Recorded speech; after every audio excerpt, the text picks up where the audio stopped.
C'est un personnage évidemment naturellement important pour la ville et les collections Jeanne d'Arc existent depuis très longtemps. Finalement, elles demandaient qu'à être mises en valeur.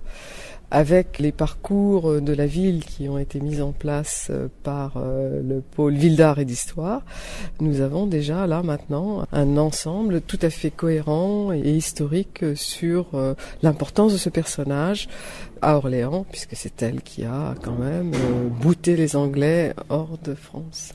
L'évocation de Jeanne d'Arc, de son parcours, se fait grâce à des collections très diverses, aussi bien des peintures, des sculptures, des dessins, des tapisseries et puis beaucoup de petits objets populaires qui ont circulé énormément au début du XXe siècle. Il y a différents types de Jeanne d'Arc qui sont montrés, aussi bien la jeune fille Don Rémy, j'allais dire encore la fillette, qui a un petit peu plus d'une dizaine d'années, que la femme, puis la guerrière.